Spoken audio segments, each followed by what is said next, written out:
Halo, di video pertama saya akan menceritakan sebuah alur cerita film yang berjudul Marionette. Film ini adalah film Korea, yang menceritakan tentang cewek yang cantik, putih dan mulus, tapi apes banget karena dia diperkaos oleh teman-teman sekelasnya, dan endingnya juga cukup menarik ya, karena ternyata tokoh utama penjahatnya itu ada orang yang enggak disangka-sangka. Mau tahu kelanjutan ceritanya? Namun sebelum lanjut silakan klik dulu tombol subscribe-nya. Biar gak ketinggalan video-video terbaru dari channel ini, langsung aja check it out.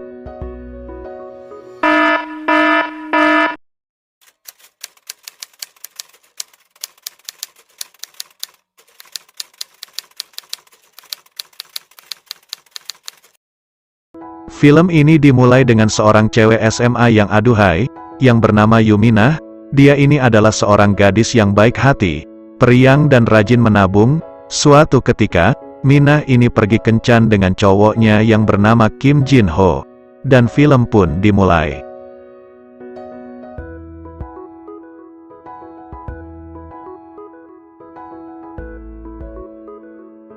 Mereka semua pergi ke sebuah karaokean, sambil nyanyi-nyanyi, sambil minum-minum cendol dawet. Kemudian mereka pulang ke rumah Jin Ho. Karena Minah ini terlalu banyak minum cendol dawet, jadi akhirnya si Minah abok tak berdaya. Kemudian Jin Ho memberikan sebuah botol kerating daeng, dan bilang itu untuk menghilangkan rasa aboknya. Tapi dia berbohong, kerating daeng itu tadi, ternyata isinya adalah obat tidur.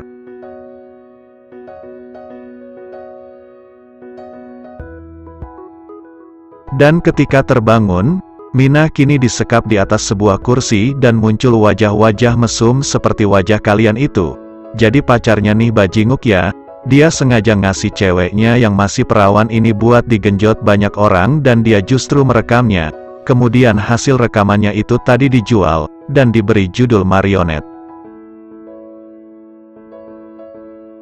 Minah kemudian pulang dengan hati yang hancur dan juga segel perawan yang sudah robek. Dan di sini dia diancam kalau dia berani ngasih tahu orang lain, maka videonya tadi bakal disebar di seluruh jagat maya.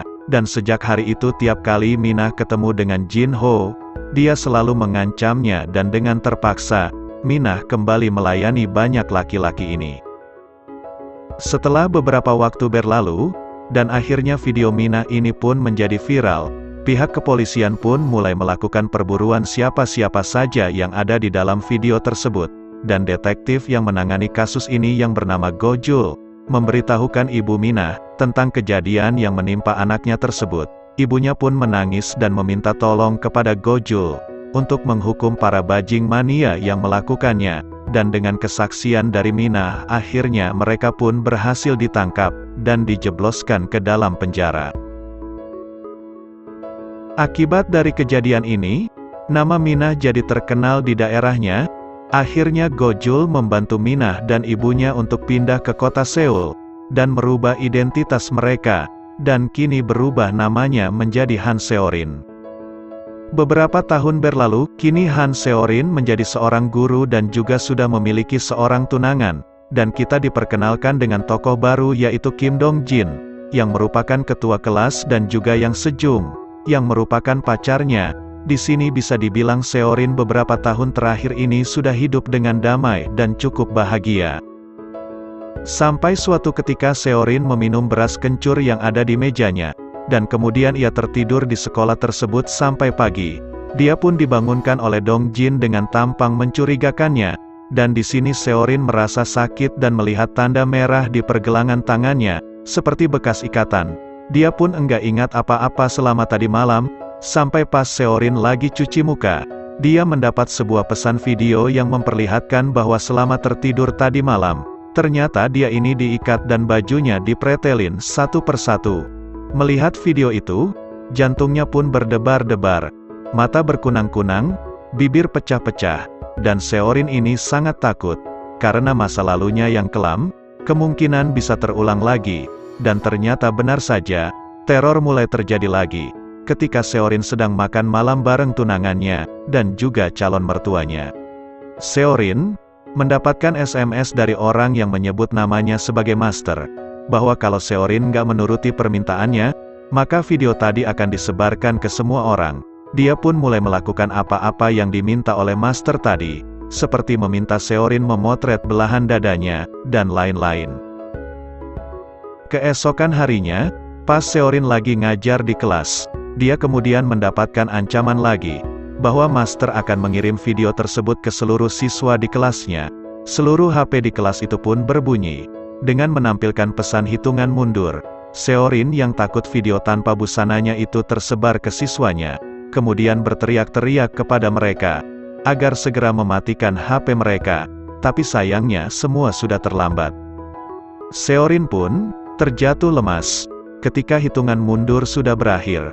Seketika itu juga, seluruh kelas menjadi hening, tapi ternyata tatapan semua siswa bukan tertuju kepada Seorin, melainkan kepada Sejong.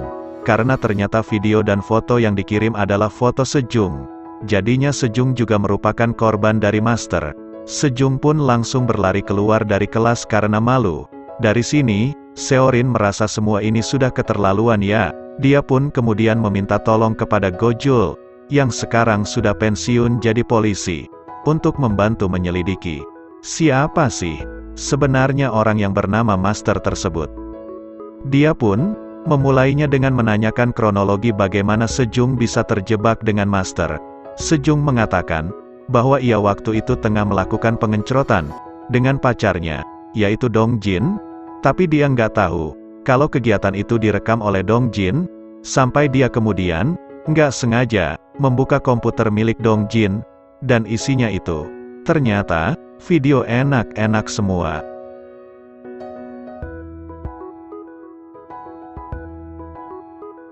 Sejong melihat banyak banget foto-foto dan video cewek-cewek seumurannya, termasuk video adegan Sejong tadi.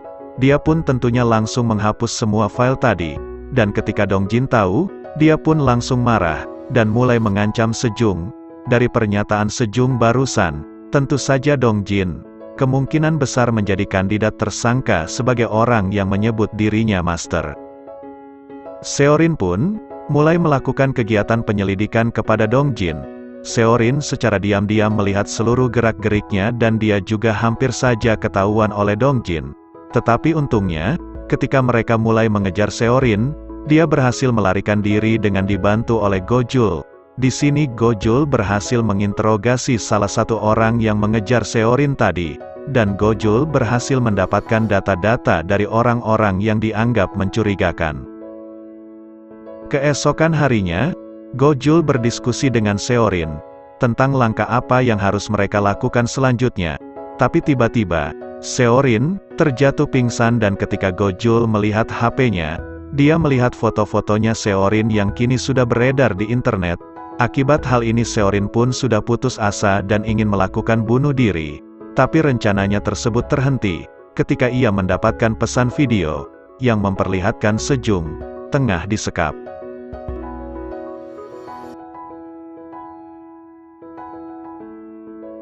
Dan master mengatakan, jika ia tidak menuruti perintahnya, maka akan terjadi hal buruk kepada Sejong. Seorin kemudian menghubungi Gojul, untuk segera menyusulnya ke tempat yang dikasih tahu oleh master. Sedangkan Seorin berangkat lebih dulu ke tempat tersebut. Di sana Seorin kembali dihadapkan ke sebuah botol kerating daeng, dengan tulisan instruksi cara konsumsinya. Seorin pun langsung meminumnya, dan ketika terbangun, dia sekali lagi sudah dalam keadaan terikat di atas kursi, dan di depannya sudah ada segerombolan cowok-cowok bertopeng. Tapi meski menggunakan topeng, Seorin ini masih bisa mengenali salah satunya yaitu Dong Jin. Seorin pun langsung meminta agar mereka membebaskan Sejong, karena dia sudah menuruti semua perintah master. Namun Seorin menemukan fakta yang mengejutkan. Ternyata, Sejong tadi bukanlah korban, melainkan pimpinan dari gerombolan ini, dan Dong Jin yang selama ini kita anggap sebagai ketuanya. Ternyata dia ini justru dimanfaatkan oleh Sejong. Jadi, semua yang diceritakan oleh Sejong tadi adalah bohong, dan justru faktanya adalah kebalikannya. Jadi, apakah Sejong ini yang bernama Master? Eits, ternyata bukan. Di sini sosok Master itu masih belum ketemu ya. Dan gerombolan ini cuma mengikuti perintah Master. karena mereka mendapatkan bayaran yang tinggi. Ketika mereka sudah mau mulai merekam dan mempretelin baju Seorin, pas banget muncul Gojul di belakang mereka, dan dengan semangat 45, Gojul langsung menghajar gerombolan tadi, tapi kalah. Dia pun justru ditelanjangin dan juga diikat. Namun ternyata Gojul tadi, sebelum berangkat ke sini, dia sudah menghubungi teman-temannya di kepolisian untuk membantunya. Mendengar suara sirine polisi, gerombolan tadi langsung kocar-kacir dan akhirnya mereka berhasil ditangkap. Dan di sini polisi mengambil HP milik Sejong, dan akhirnya mereka mendapatkan nomor asli dari orang yang disebut sebagai master. Mereka pun langsung melakukan pelacakan ke nomor tersebut, yang menuntun mereka ke sebuah rumah, dan ternyata orang yang menyebut dirinya sebagai master, adalah seekor bocil. Jadi, sebenarnya master yang asli itu adalah ayah dari bocil ini. Namun ayahnya itu sudah ketangkap polisi 1 bulan yang lalu dengan kasus yang berbeda. Nah, anak ini nggak sengaja nemu HP milik ayahnya dan mengetahui username dan password admin dari web milik ayahnya. Dan semenjak saat itu, bocil inilah yang menggantikan peran ayahnya sebagai master. Seorin yang tadi sudah bersiap untuk mengajar orang yang bernama master, kalau sampai ketemu ya, akhirnya justru nggak jadi marah, karena pelakunya adalah bocil ingusan.